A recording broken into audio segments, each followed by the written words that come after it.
नमस्कार मित्रों। आज से हम ज्योतिष फलित में एक नई सीरीज स्टार्ट करने जा रहे हैं। आशा है आपने पंचांग सीरीज जरूर एंजॉय की होगी। आपको पंचांग से रिलेटेड और क्या क्या पूछना है, आप उसको कमेंट बॉक्स में लिखकर बता सकते हैं। आज जो फलित हम शुरू करने वाले हैं, फलित ज्योतिष के बारे में, उसका आधार एक बहुत ही पुरानी पुस्तक जिसका नाम है त्रिफला ज्योतिष, उसको बनाया गया है। आप स्क्रीन पर देख सकते हैं कि त्रिफला ज्योतिष की एक मैंने पिक्चर लगाई है। अब यहाँ पे बात आती है कि त्रिफला क्या है। तो त्रिफला, काफी लोग जानते हैं कि त्रिफला तीन फलों का नाम है जिसका चूर्ण बनाया जाता है, जो त्रिदोषों को दूर करता है। अब वो त्रिदोष क्या होते हैं? वात, कफ और पित्त त्रिदोष माने गए हैं, जिसको त्रिफला, कौन से तीन फल होते हैं इसमें? आंवला, बहड़ा और हरड़। लेकिन यहाँ पे ज्योतिष में इस नाम को क्यों लिया गया, इसके लिए लेखक क्या लिखते हैं देखिए। इस पुस्तक में ज्योतिष के तीन प्रमाणिक ग्रंथों की सरल हिंदी में व्याख्या है। एक्चुअली त्रिफला का इन्होंने तीन प्रमाणिक ग्रंथों की बात की है, तीन ग्रंथों को यूज किया, तो इन्होंने इसका नाम त्रिफला रखा। संस्कृत प्रेमियों के लिए मूल श्लोक भी दिए गए हैं, और वो तीन ग्रंथ कौन कौन से हैं आगे नाम लिखते हुए बताते हैं कि सुश्लोक शतक, शतमंजरी राजयोग और बेड़ा जातक। ये तीनों ग्रंथ पहली बार हिंदी में प्रकाशित हुए हैं और ज्योतिष प्रेमियों के लिए सर्वथा नवीन साहित्य हैं। आइए अब जाने कि इनके लेखक कौन हैं। इनके लेखक हैं श्री गोपेश कुमार ओझा जी, और यहां देखिए लिखा है विक्रम संवत 2027। अब हम लोग 2025 ईस्वी में रह रहे हैं और विक्रम संवत के अनुसार 2082 चल रहा है। और ये गोपेश कुमार ओझा जी लिख रहे हैं 2027 में। तो आप यहां से पता लगा सकते हैं कि ग्रंथ कितना पुराना है, 75 वर्ष। यहाँ पर कंटेंट की लिस्ट देने के बाद आइए पहले चैप्टर पे नजर मारें। सबसे पहले इन्होंने स्टार्ट किया है सुश्लोक शतक से। पहला ग्रंथ, पहली मंगलाचार करने के बाद देखिए क्या लिखते हैं। सर्वप्रथम भगवान शंकर को प्रणाम करके पाठकों के सुख बोध के लिए, जिससे आसानी से यह विषय समझने पढ़ने वालों को हृदयंगम हो जावे, पाराशर के ज्योतिष के मत को प्रकट करने वाले इस सुश्लोक शतक ग्रंथ की रचना करता हूं। इन्होंने पहली ही लाइन में साफ साफ बता दिया कि ये पाराशर ऋषि के मत को यहाँ प्रकट करने वाले हैं, यानी कि पराशर ज्योतिष की बात करते हैं। ठीक है। जैसे आपको पता है ना कि ज्योतिष के बहुत से प्रवर्तक हुए हैं, जैमिनी ऋषि, पराशर ऋषि। लेकिन यहाँ ये जो बात करने वाले हैं वो केवल पराशर ज्योतिष की ही बात करने वाले हैं। सबसे पहले जो बात कर रहे हैं देखिए क्या लिखा है। सूर्य, चंद्रमा आदि सब ग्रह जहां जिस राशि में बैठे हों, वहां उस राशि से सातवीं राशि को देखते हैं।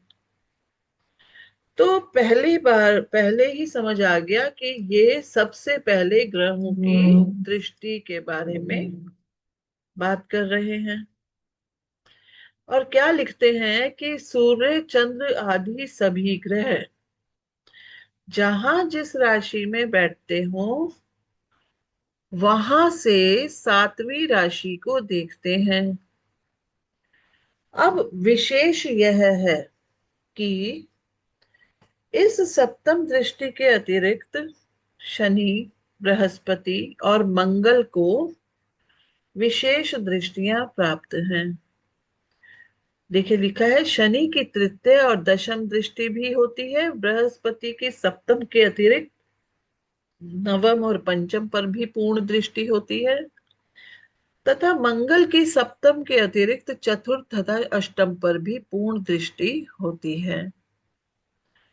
आगे लिखते हैं, कहने का अभिप्राय यह है कि जो बृहस्पति के अतिरिक्त अन्य ग्रहों की अन्य ग्रहों की नवम पंचम पर आधी दृष्टि, मंगल के अतिरिक्त अन्य ग्रहों की चतुर्थ अष्टम पर तीन चौथाई दृष्टि तथा शनि के अतिरिक्त अन्य ग्रहों की तृतीय दशम पर एक चौथाई दृष्टि मानी गई है, उसे यहां लागू नहीं करना चाहिए।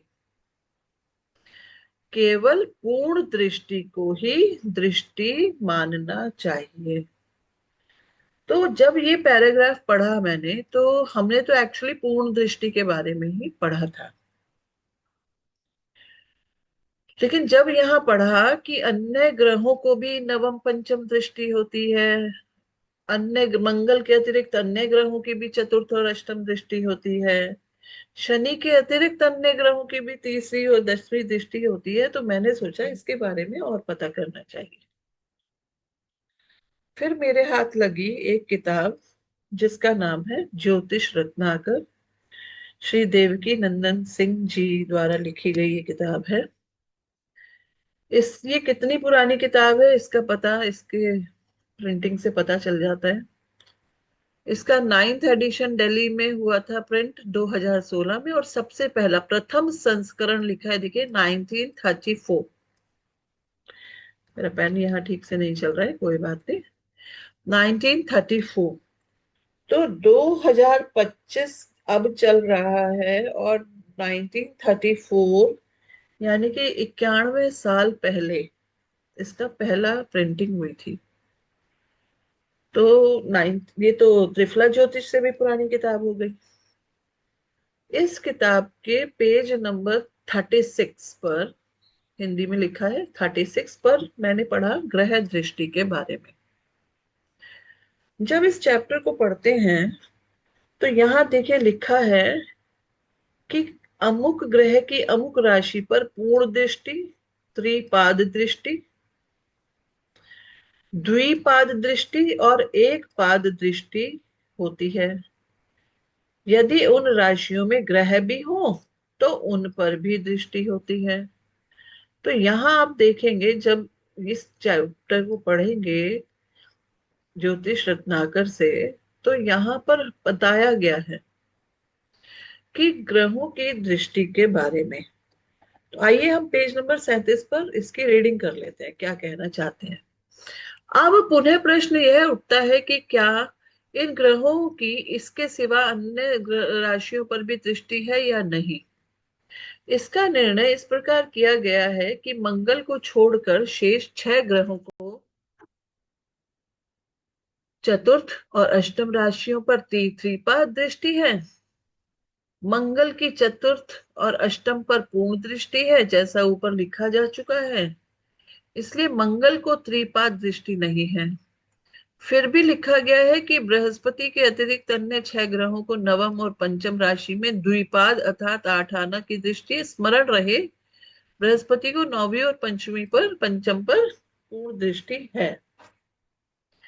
अतएव बृहस्पति की द्विपाद दृष्टि किसी राशि पर नहीं है।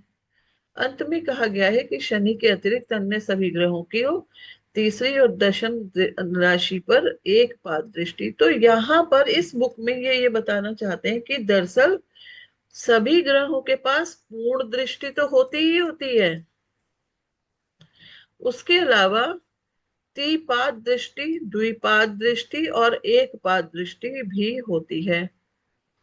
अब कह रहे पूर्ण दृष्टि मतलब 100%, त्रिपाद दृष्टि यानी कि 75%, द्विपाद दृष्टि यानी कि 50% और 25% एक पाद दृष्टि के बारे में जब बताया गया। तो इस तरह से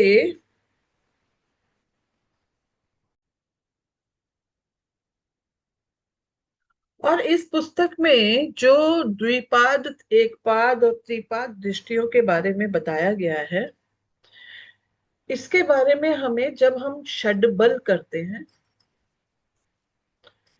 षडबल में एक जिक्र आता है जिसको कहते हैं दृष्टि बल। एक बल निकाला जाता है, कैलकुलेट किया जाता है, दृष्टि बल। उस दृष्टि बल वाले पार्ट में भी स्पेशली एक रूल नोट लिखा रहता है, रूल लिखा रहता है कि कोई भी ग्रह जहां बैठा होता है वहां से 30 डिग्री पीछे और 300 डिग्री से आगे नहीं देख पाता। यानी कि उसकी जो दृष्टि की लिमिट होती है वो 30 डिग्री टू 300 डिग्री होती है। ये जो इनको षडबल के बारे में नॉलेज है, षडबल जिन्हें निकालना आता है, उन्हें ये चीज बहुत अच्छे से पता होती है कि ये दृष्टि बल का एक नियम है कि कोई भी ग्रह अपने से 30 डिग्री पीछे और 300 डिग्री से आगे नहीं देख पाता। तो अगर हम इस बात को देखें तो कहीं ना कहीं ग्रहों की जो दृष्टियां हैं वो 30 डिग्री से पीछे और 300 डिग्री से आगे नहीं होगी, लेकिन बाकी जगहों पर तो होगी, बाकी सभी एंगल्स पर, डिग्रियों पर होगी। तो ये बात ये प्रूफ करती है कि जो ज्योतिष रत्नाकर में ये लिखा गया है कि द्विपाद दृष्टि होती है, ये कहीं ना कहीं है तो ठीक, लेकिन त्रिफला ज्योतिष में कह रहे हैं कि जब हम फलित करेंगे, फलित करते समय हमें ये तीसरी मतलब त्रिपाद दृष्टि, एक पाद दृष्टि, द्विपाद दृष्टि को मानना नहीं चाहिए। देखिए साफ साफ लिखा है, उसे यहां लागू नहीं करना चाहिए, केवल पूर्ण दृष्टि को ही मानना चाहिए। ठीक है। और ये भी लिखा है कि राहु केतु की दृष्टि नहीं मानी गई है, राहु केतु की दृष्टि को नहीं माना जाएगा। ठीक है। इस तरह से आज जो सबसे पहली बात हमने त्रिफला ज्योतिष में पढ़ी वो दृष्टि के लिए पढ़ी, और दृष्टियों को कैसे देखना चाहिए। किसी किसी पुरानी पुरानी से मतलब क्लासिकल बुक में आपको भी पढ़ने को मिल सकता है, एक पाद दृष्टि, द्विपाद दृष्टि, त्रिपाद दृष्टि, लेकिन त्रिफला ज्योतिष का कहना है कि उसे नहीं मानना चाहिए फलित करते समय। धन्यवाद। आशा है आपको ये वीडियो अच्छी लगी होगी। लाइक कीजिए, सब्सक्राइब कीजिए और इसको शेयर कीजिए अपने फ्रेंड्स के साथ। धन्यवाद।